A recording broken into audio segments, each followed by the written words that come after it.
Episode is brought to you by Target Corned Beef and Naturally Almond. Parenting is an adventure, and like any other adventure, you've got to work hard and be prepared. The quest is on. We're in search for all things parenting. We hear from the kids, from the professionals, and from you, real parents on real issues. It's all happening right here, right now, on Care. Care, the adventures of parenting. Welcome to Care. Today, we're one day early, but tomorrow is Universal Children's Day, so we are going to talk a little bit about the Convention of the Rights of the Child, and this year's theme for International Children's Day is violence against children. So we've named today's episode Violence Against Children, and we're going to go into detail as to what that means. Joining us, we have Mr. Donald Bermont, who is a housing specialist, but he is a board member for Men Against Violence Against Women. Yes. That is true. What so? Yes, that is a handful. It's a mouthful. And our next pearl of wisdom is Mr. Hanif Benjamin, who is the president of the Center for Human Development. He is a clinical therapist and traumatologist. That I am. That you are. So I know you can speak about violence against children. Unfortunately. Oh, yes, it is unfortunate. It is an unfortunate topic. It is an unfortunate reality that this is even a topic. But you know, we're committed to talking about the things no one else wants to speak about. And we are committed to bringing those hard conversations all the way to the top of the priority chain. Definitely. And I think it is important for us to get it to the top of the priority chain, because I believe that we have abnegated our responsibility in the care and protection of children on a wider scale. And I think a lot of things pass for culture, a lot of things pass for, well, that is what we know. And as a result of that, our children continue to suffer. And it is so interesting, as you spoke about the rights of the child, how important the rights are for our children, and to ensure that the adults, we are the ones who will ensure that the rights are always there for our children. As you speak about culture, I am going to go straight to our Parenting Views. Parenting Views is a segment where we hit the streets, we try to find out from adults what their take on it is, because of course, it's all a reflection of society. So we've asked people on the streets, you know, some parents, not parents, because one day maybe they'll become parents. We've asked them if they consider shouting as a form of violence against children. So that was our question of the day. Let's find out what the parents had to say about our question in Parenting Views.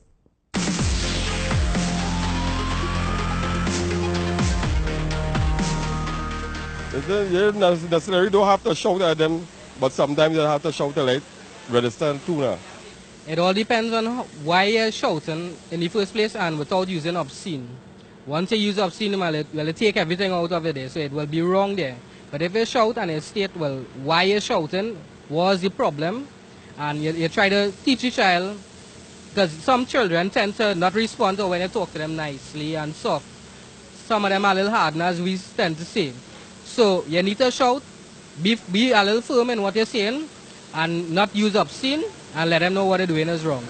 Most children, you have to use that type of tone with them most of the time to listen, or to hear what they're saying, to capture their attention. So I believe no. No. Generally, yes, but there are times when you may need to do that. When would those kinds of times be? When they are behaving unruly and you cannot exercise some degree of control over them. Like I say, in control of your anger, your tone and everything towards them, so that they can understand more better. They wouldn't understand you, the person. They won't hear you, because as an adult, if you have the same situation, somebody shouting at you, you're not receiving them clearly, you know? And a child more sensitive when it comes to these things, so you have to deal with children a little more sensitive. Shouting is not, no, I believe it's abuse, yes.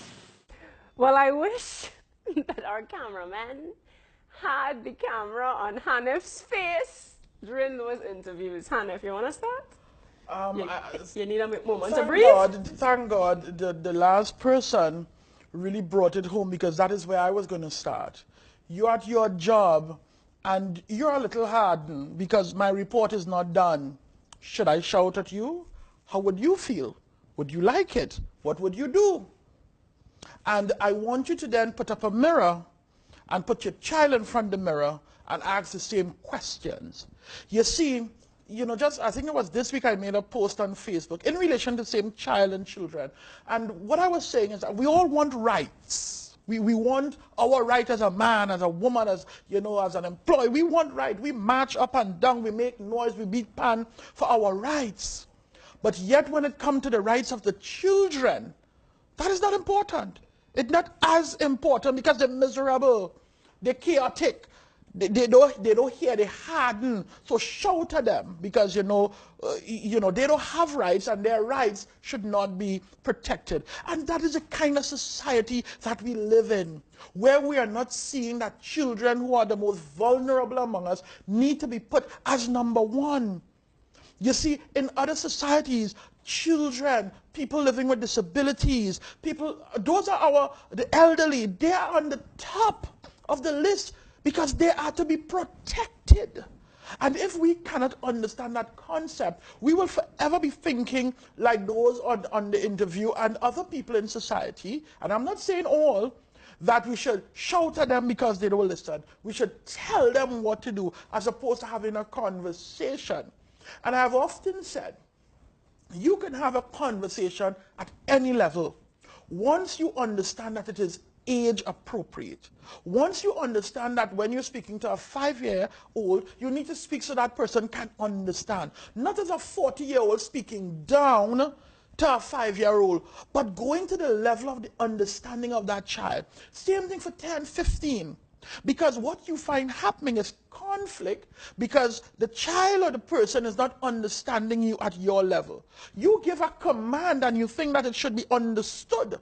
But the way it will be understood, it is in the mind of the child or the adolescent. And so you find when, according to the caller, when they don't hear them, we shout or we bark at them. That is a form of violence against kids.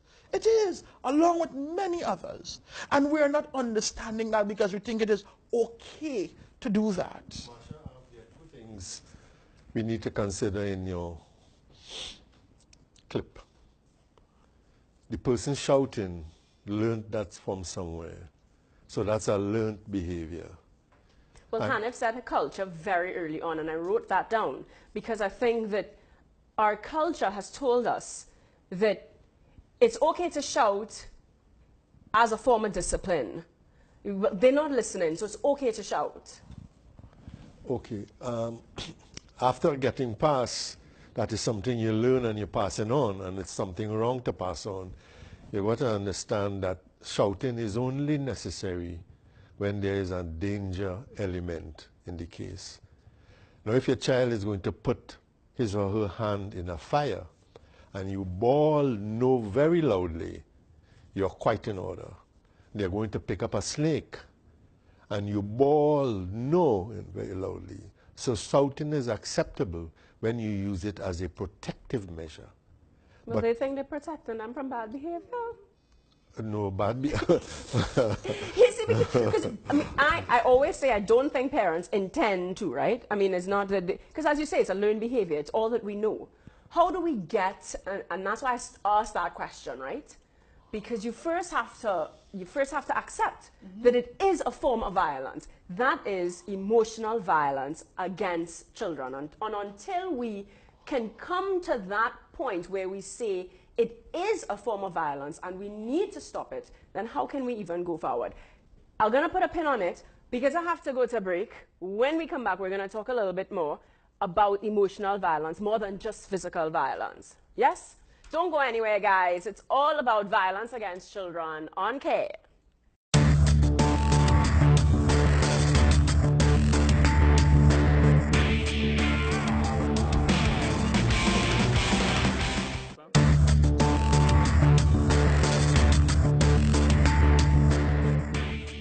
Welcome back to Care. Today it is all about violence against children, which is the theme for this year's Universal Children's Day.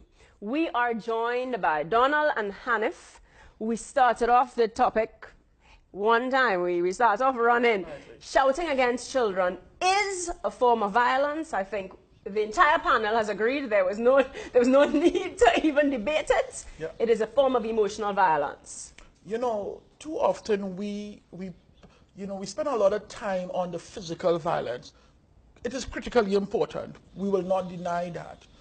But there is something subtle about emotional violence that travels with a kid all the way to adulthood, with a child all the way to adulthood. And as a therapist, sometimes you have, adults coming in and they're talking about things that were said to them as a child when their mother would have called them certain names out of anger.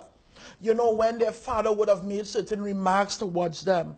And they remember, and in some instances, it altered their trajectory into, young adulthood and even adulthood based on the emotional violence that was perpetrated against them.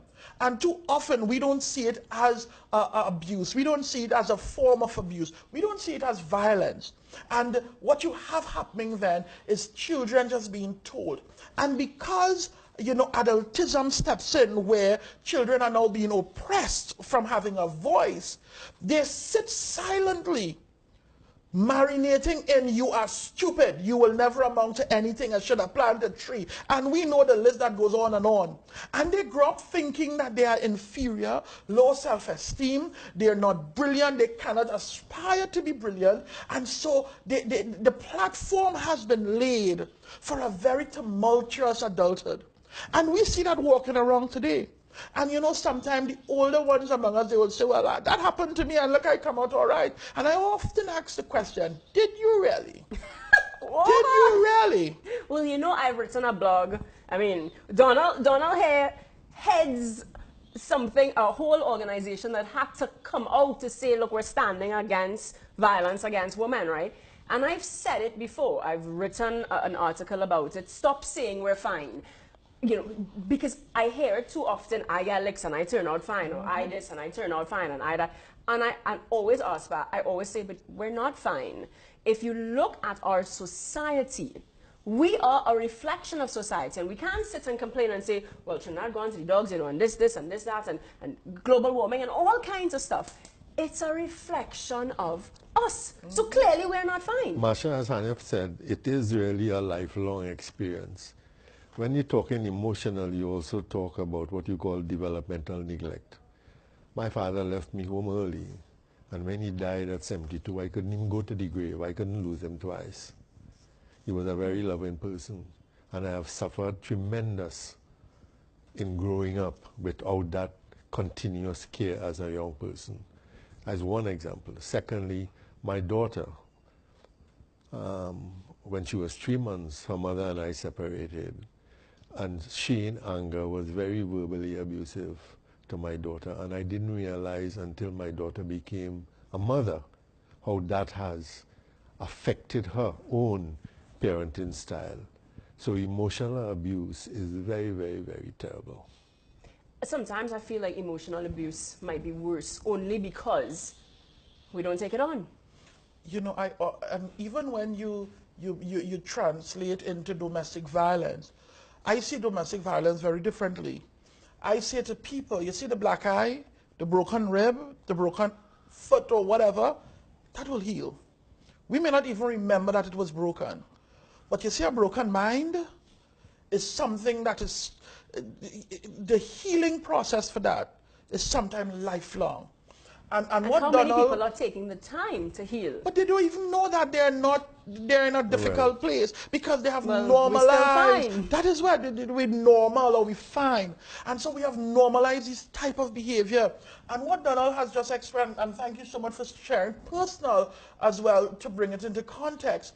Sometimes that daughter may not even know that she will, Well, I having wanted the to same ask, how behavior. did you even address that? Oh, yes, because, I mean, the hardest thing to say is, look, I need to take a step back. When I became a mom, right, I had to face up. I had to go to years of counseling because for me, I wanted to end the cycle right? You spoke about splitting at 3 months. Not because single parenting and divorce is so common.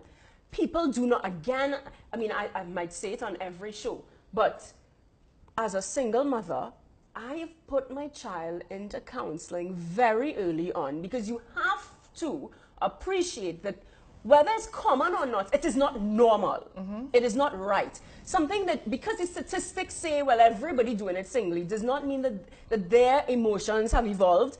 And so she goes to counseling to be able to work out what does it mean to not have a dad around? What does that mean to you? How is that affecting you? And I'm telling you, people laugh all the time. Why is a little girl like that in counseling? What are you doing? Marsha, it is a very pertinent question, how I deal with it. Well, as a domestic violence counselor, first, I love my daughter, and I understand that her mother took out her anger on her. We separated, your father ain't married me, your father ain't good, and that was early years. Now that I have a grandson, 4 years, and I'm seeing that pattern of behavior, I stand up to her and I tell her, and I stop her. So, parenting and grandparenting is not only about what you do personally for yourself, it's what you do, as in your instance, you have a daughter, or you have a child. You know, what you do, how do you, when your child is of age, how do you clinically supervise their style of behavior to their child? And girl, I can tell you, it's a daily lesson. It is a daily lesson. You grow every day. I tell people all the time, if you judge me based on who I was next week, you don't know me now. Because I'm so committed to growing that every single day I must look really, really different. We have to go on break. When we come back, it's actually all about gravity because Science with Jess, the same daughter, she has her own little segment. She gets her gang and she teaches us about science. Don't go anywhere, guys. We're going to learn gravity when we come back.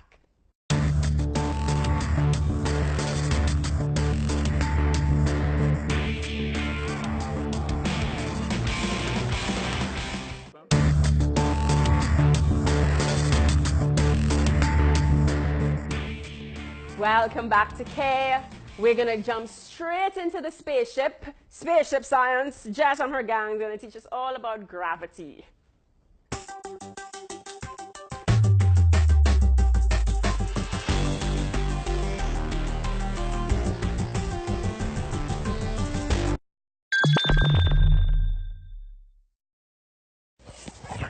Hey, look who it is. Jess. Welcome, Jess, to Spaceship Science. Nice to meet you. Nice to meet you. You've been here before. Yeah, you have been here. Anyhow, so today, here's what we're going to be learning about. You guys ever heard of something called particles? Yes. And there's something called molecules too. Exactly. Like a molecule is another name for tiny particles that make up everything in the universe. Okay? Including our brain. Exactly. Everything. And now, you know atoms makes molecules. Correct. Correct. Atoms build up into molecules. Lots of atoms together form a molecule. What we're going to do today is we're going to learn how those particles make solids, liquids, and gases. Okay? So in a solid, all those particles are held tightly together, right? Like this. Like this. Check this out. If you guys stand next to each other and wrap your arms together, tight, tight, tight, like that. Hold it tight. That's a solid right there. All right? Now imagine you get a little bit more energy, and that bond gets a little bit looser. Now it's just like holding hands, and you're like this, and you can move around a little bit more, right? Like a big source of... That's what a liquid is. Yeah, like a liquid. And a solid have plenty of water, including this has a little bit of molecule. That's a liquid. This is a solid. This has the bonds tight, like when you guys were holding your arms together. This is when your arms were loose. Now, do you know what a gas is like? Yes, gas is like we breathe out carbon dioxide. Right, but what do the particles in a gas do? They form. They're bonds. You see how you guys were holding hands? They in a gas, something else. In a gas, they break apart. And then the particles fly everywhere and do whatever they want. Like crazy people? Exactly. No bonds holding them together. So what we're going to do with today's experiment, we're going to take a solid, we're going to take a liquid, and when we combine the two of them, we're going to get a gas, which is going to be the bubbles coming out. So here's what we'll do. take a spoon of the baking soda and put it in the bowl. Let's make sure none falls in here. All right, put that in the bowl. Now, Jessie, what you're going to do is you're going to take the vinegar and you're going to pour it on the baking soda. All? All. Go ahead and pour it. You see all those bubbles? Those are tiny little gas molecules escaping because there's nothing holding them in there. So they're escaping and they're flying out into the atmosphere and going everywhere and going crazy. So they're like, wait, if we poured all of that in, what will happen? Oh, we'll make a mess. That's what will happen. No, actually, it will like, it would Put another little spoon in, see what happens. Let Jessie do this one. It erupt just like a volcano. There you go. Just like a volcano. All of that is gas particles breaking their bonds and flying out into the atmosphere. If you mix it, what will happen? Well, eventually you get so many particles in there that it can't melt any more particles. Yeah. So that's what's happening right now. Go ahead and try. See? So like when they combine, they make something new. Exactly. Like, solid and liquid come together, they get so much energy that they break apart and they go flying everywhere. And you get a gas. And they make different types of things. But you can't have any type of solid or liquid. It must be a specific type. Very good. Very good. Good stuff. For each type. Like just like how green and green? Actually, yeah, it's like not explaining black and white make. No more can fit. How black and white make gray. Gray, exactly. So they make something else. Good, exactly. Good job today, guys. Give me 5. Give me 5, Jessie. Give me. Here you go.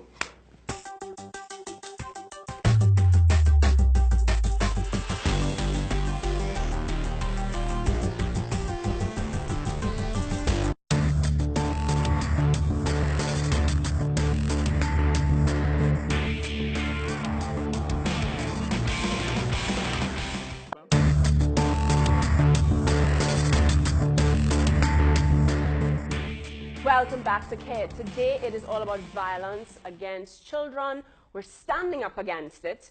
We are celebrating with the rest of the world Universal Children's Day tomorrow.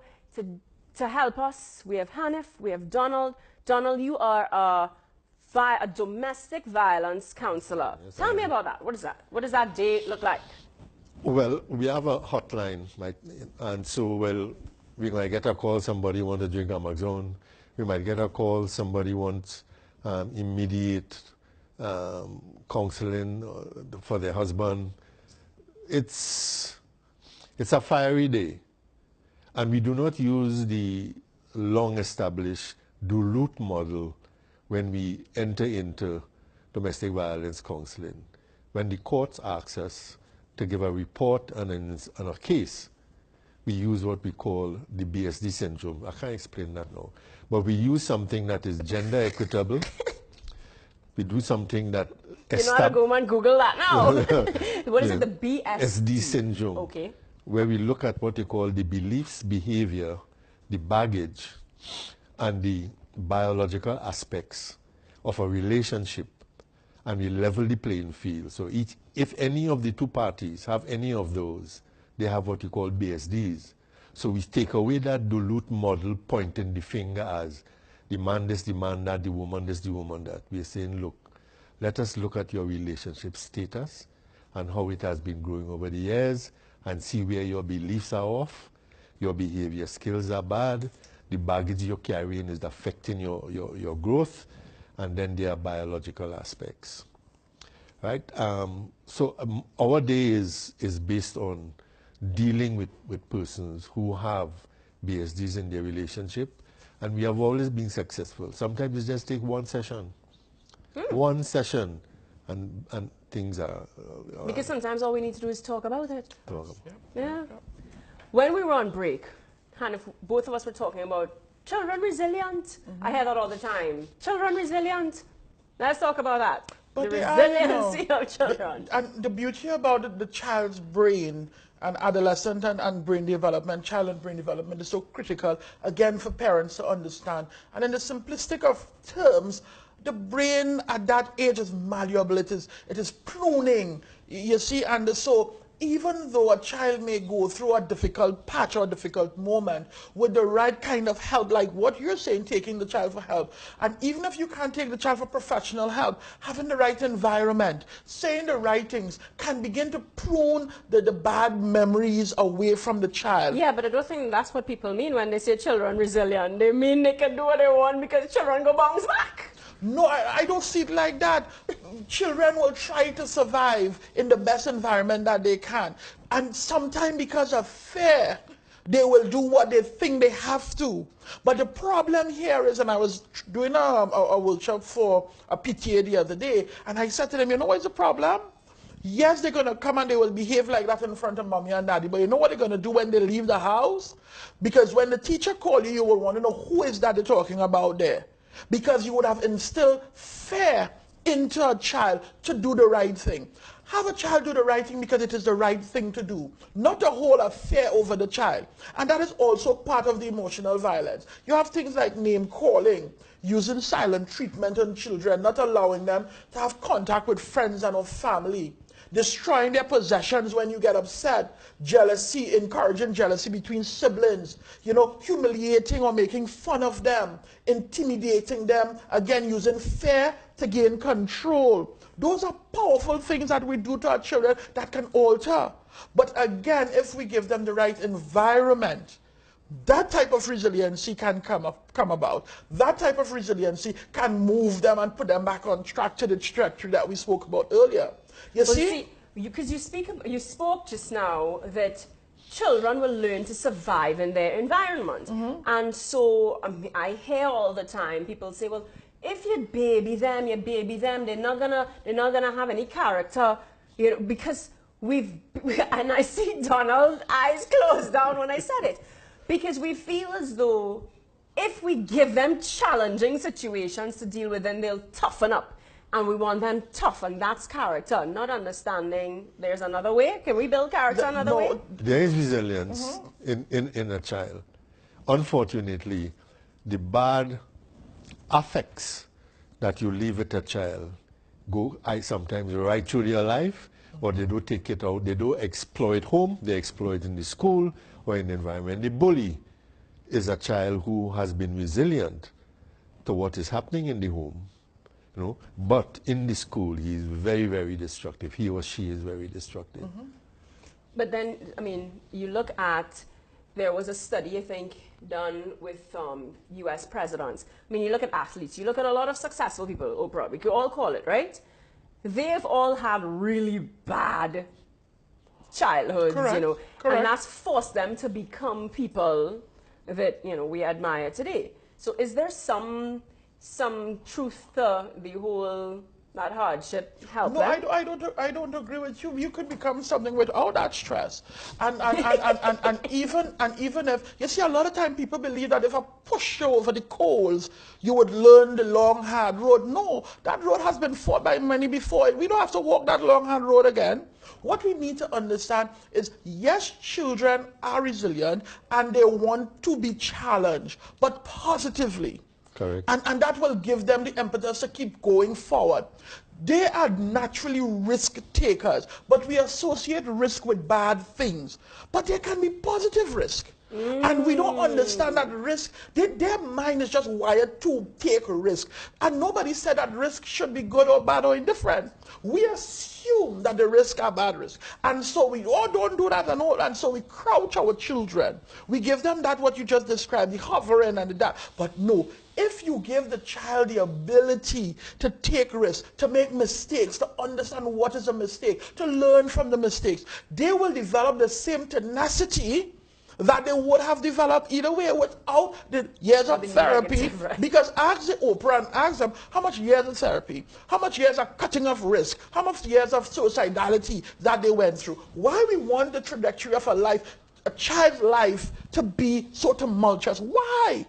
And so when we look at emotional violence, psychological violence, you know, the ones that we don't see the mark, we are setting our children up for a lifetime. And again, the point that Donald raised, where you are literally just behaving and you're not sure why as an adult. Because that is what you know. That is what it is ingrained in you, that you ball, I should ball and everybody should ball. Guys, we need to go on a break. When we come back, we hear from parents. They write in. I try to sift through and find the ones that make sense and appropriate for the topic, because I try not to answer nobody, people, children and parents. I leave it to y'all. So when we come back, I'm going to read a question and y'all going to answer it. Don't go anywhere. Dear Marsha is coming up next.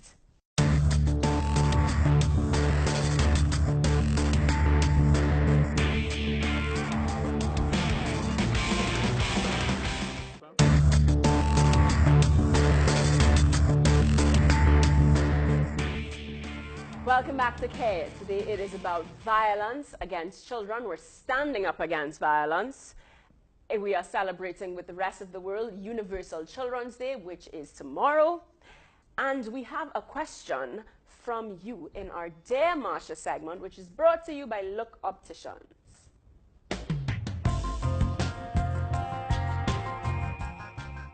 Dear Marsha, today I totally lost it on my 3-year-old. I was so tired of speaking over and over, and she just was not listening. I have listened to many of your lives, but I am wondering if this no shouting thing is even possible. To be honest, I got licks and was shouted at, and I think I turned out fine. So maybe that's the issue. Maybe I don't really buy into it. Well, I think we touched on that a little bit. What is fine? Take a time out. Okay. I say to parents, ground yourself. The issue will be there when you are calm. There is no rule that states that you need to deal with the issue now.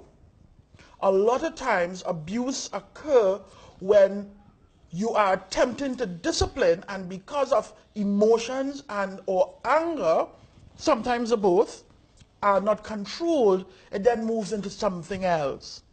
And like this mom and many others out there, both mother and father, they cross that threshold because of their lapse in emotion.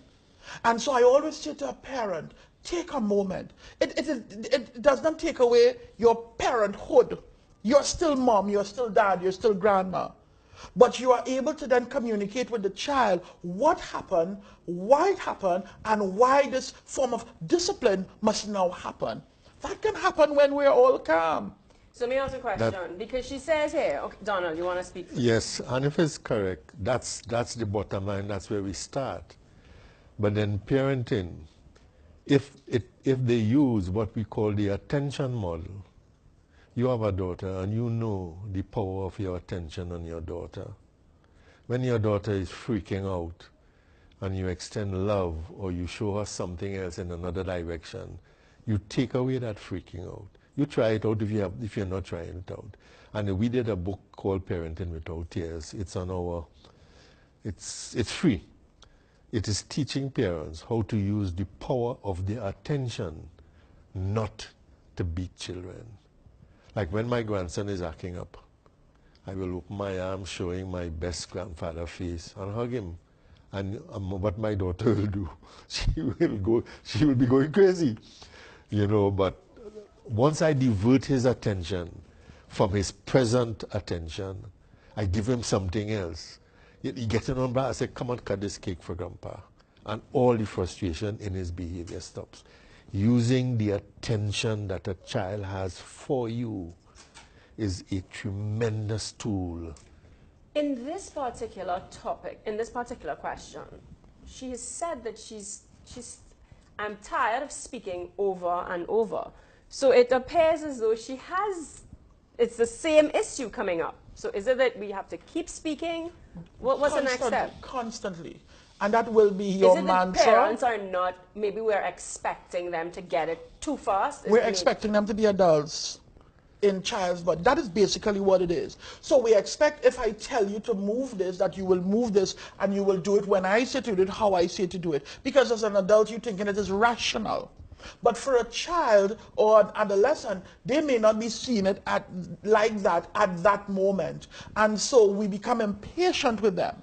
You see, and that is why I like this model we always call taking a pause, trying to figure out if the way I'm communicating with my child is getting the desired result. And if it is happening constantly, then you as the adult who have developed the coping mechanisms over the years, then you need to figure out, am I doing what needs to be done here? If it is not, can I then revisit my methodology in terms of how I am speaking, using the tactics that is given? You see, because we become frustrated very easily because we expect things to be done as if you're talking to adult. It goes back to age-appropriate conversation and communication. How are we talking to that child? How is that child receiving the information that is coming to us? And whether or not they can decipher and give you feedback. And I'm saying to parents, we can begin that journey from birth. From birth. Masha, to reinforce the attention model, if you tell the child every 10 seconds, every 5 minutes, don't do that, your attention is on the action. So what the child lives off and strives on is your attention. If you ignore giving attention to something you want done, and you get the attention to something else that is acceptable, you solve your problem. Yeah? That is the power of the attention model. Is not paying attention to the behavior that you're unhappy with and putting the attention from them on something that you are happy with. Well, you know, we always say what you pay attention to, you know, like that manifest. So I guess that's the same theory, you know. It is. Correct. We have to go on a break. When we come back, we still need to talk. You all need to explain in some short form, I know, the Convention of the Rights of the Child. Yes? Don't go anywhere, guys. You're watching Care.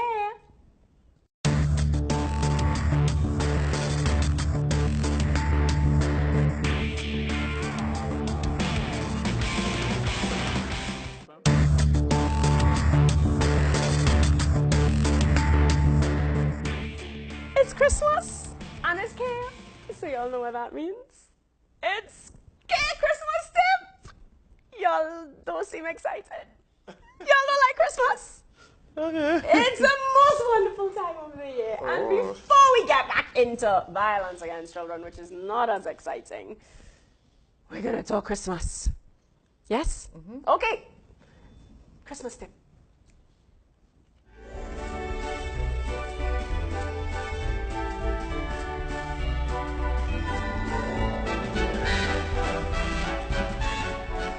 When times got financially tough, I didn't have much Christmas running around to do because I didn't have any money to run around with. Turns out, those were the best times ever. No hustle, no bustle, no traffic or crowds. Just peace and quiet and loads of snuggles. Jess and I watched over 100 Christmas movies that year, snuggled up all cozy together. And now that we have options, that's still the way she chooses to spend the time. How many of us end up tired and frustrated by the end of the season with only a couple of hours to truly breathe and enjoy it? How many of us drop our kids off and spend more time prepping for Christmas than enjoying the moment with our family? This Christmas, trade the presents for your presents and watch the true magic of Christmas happen before your eyes.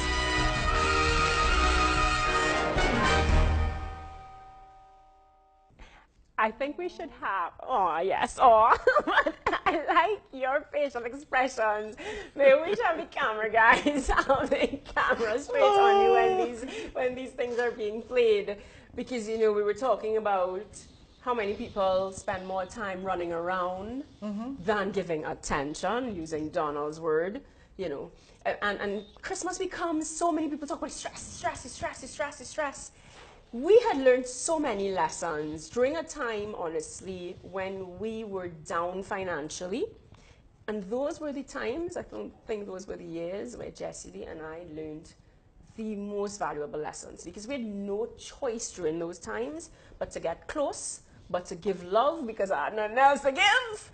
I had nothing else but time to give. And that's when we really understood what this whole thing is. Yes, he's written down time. You know, there's a meme, give your presents more than presents, you know. Talk to me a little bit about, are there any hidden effects with Christmas? I mean, from dealing with Christmas from a poverty standpoint, dealing with Christmas from everybody get it, this what they wanted, they didn't get that from Santa Claus, from, well, I hope nobody watching, disclaimer, if your children watching, rush them quick, because I'm about to say something that I'll get plenty talk for. I personally think, you know, I don't like, that's my personal thing, I don't like the whole Santa Claus. I think it creates a whole alternate reality, and then it, well, I grew up being lied to. Is the truth of life not good enough, not exciting enough? Are those things that we should even be considering? You know, do they keep with us? Do they go on with us? Because you've spoken a lot about trauma. You all speak about how things affect us later on in life. You know, can Christmas actually supposed to be a grand time? Could the whole commercial and everything? Well, children live in an environment where Santa Claus, I have a Santa Claus suit. I play Santa five or four different places, you know, and it's a pleasure when I come with my bell. Ping-a-ling-a-ling, hey, Santa Claus. My grandson knows his grandpa, you know. He knows that. He knows his grandpa. So it means, because my daughter loves Santa Claus, right? But she knows. Because what I try to defend all the time, saying, but guys, they watch Disney movies, they watch different things, and they understand fact and fiction. So why do we need to go down this, like, real, we have to lie, Santa Claus is real? Why can't it be magical, and why can't you, like, understand that, well, Grandpa playing Santa and have the same magic? Marsha, it's just like they can't understand that. My grandson's father was killed violently. He still doesn't understand that, but when he talks about his daddy there, I said, Jesus has him, and he's working for Jesus now. So he won't see him for a while. Children cannot understand realities. So in the meantime, like when my grandfather come from a story, and I give a butterfly a name and tell him the butterfly riding a bike, I mean, he's happy, he wants to mommy and said, Grandpa, tell me a story. So children need, as they grow, for their imagination, for their thinking, for their intellect to expand. And you don't only expand that, well, since he's 3 years, he had a cell phone. You don't only expand it with electronics and with bikes and with this and that. You expand it with talk, with their imagination. I don't personally see a destructive thing in letting them, because eventually they come to know that Santa Claus is somebody's father or grandfather. Eventually. And sometimes, well, I don't know, I mean, nobody played Santa Claus for your daughter? She never saw Santa Claus? Well, in our case, as I said, she does know about Santa Claus, right? It's just I've not gone out of my way to make it where it's a situation where, no, Santa Claus exists. No, you know, because I've had situations where children talking, I mean, we're talking 12, 13-year-olds speaking, right? I used to coach PE at that age. And one child say, Gail, Santa Claus don't exist. And it's tears, because, so it's not about whether Santa Claus or not, you know, it's understanding how far do you take it? How far do you take I think, what I call a lie? Well, and I guess to me it's about, again, age-appropriate conversations. And the fact that your daughter can understand that we can celebrate Christmas, there is a character in that of Santa Claus, but the reality is, yeah, I had to work and buy these gifts. You see, or somebody's giving me the gift. So, but there is something along the theme, you know, of Christmas that Santa Claus can play a part. But I think, again, the reality and having those age-appropriate conversations. But to go back to your other question about the whole, can Christmas be a difficult thing? Yes.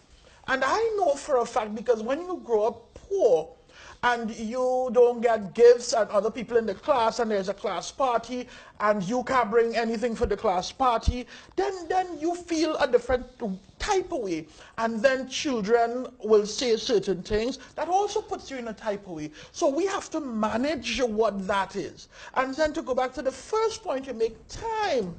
We don't understand the power of time. Our children, and when I work with adolescents and young people, they don't want a big house if we have it fine. They don't want the grandest. You know what they want? They want their mother. They want their father. They want the hug, the love. They want to spend a moment. And so we are now in a new phase of neglect, which is the cell phone. So you see, there was something sacred about 4 o'clock long time. You shut off that computer and you get home.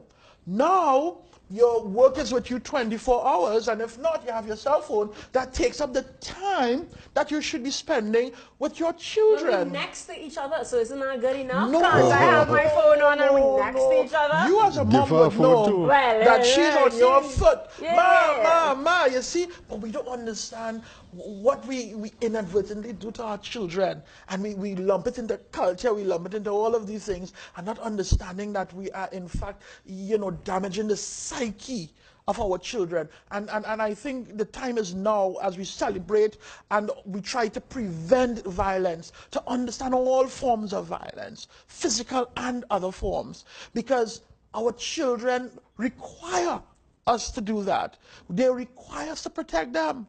And if we can't protect them, who can? Yeah, well, violence also, and the Declaration on Human Rights pin down social and spiritual aspects of violence to children. You think you could tell me, like, in less than 5 seconds? All right. What is the gist of it? The first Declaration of Human Rights of the Child, 1924, was extended by the UN in 1959. And there are 5 things they list. The child must be given means requisite for its national development, both materially and spiritually, as Hanif is saying. 2, the child, when hungry, must be fed. If the child is backward, must be helped. If delinquent, must be reclaimed. Orphaned, must be sheltered and succored. 3rd, the first to receive, the child must be the first to receive relief in times of distress. 4th, in a position to earn a livelihood and protect against exploitation. And 5, which is also very important, the child must be brought up in the consciousness that its talents must be devoted to the service of 5. So all the Declaration of Rights started from this, and the UN expanded on it. It's similar. So go ahead. I just wanted to jump in because as he spoke about expansion, and on the topic that you're referring to, in 2007, the UN General Assembly passed a resolution, not just talking about the rights of the child, but they went further to speak about violence against children and set up an entire department that specific job is to look at violence, all form of violence, because it is not enough to just have the rights of the child, but to look specifically against the violence perpetrated against our children. And that speaks volume. And I must point out that Trinidad and Tobago is a signatory.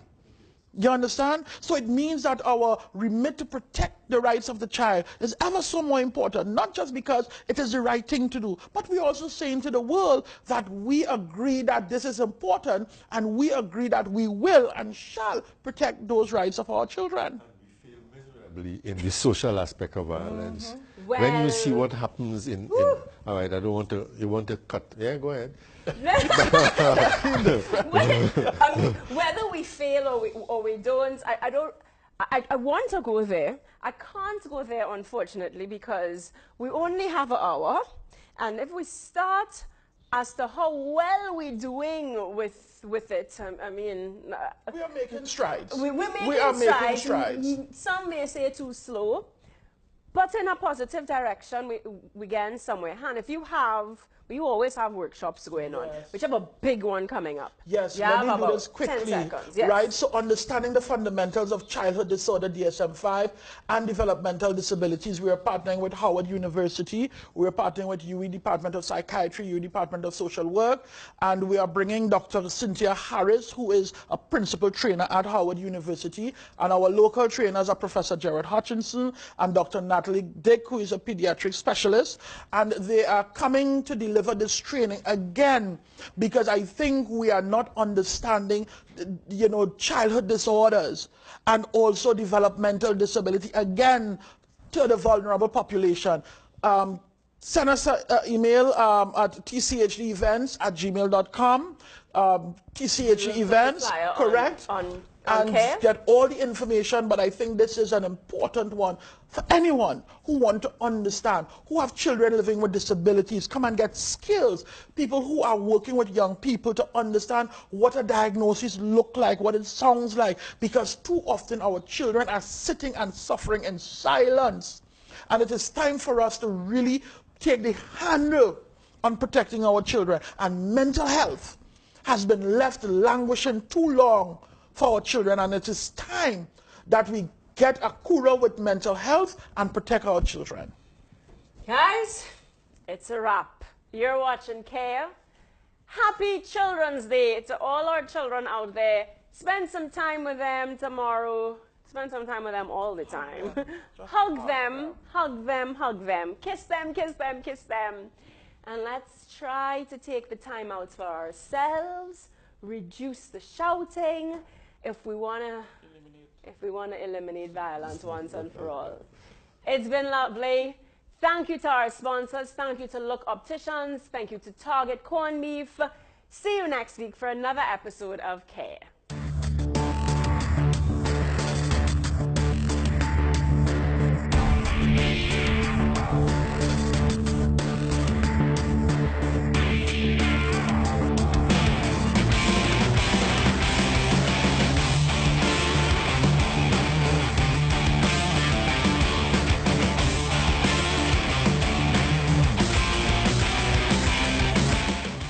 This episode was brought to you by Target Corned Beef and Naturally Almond.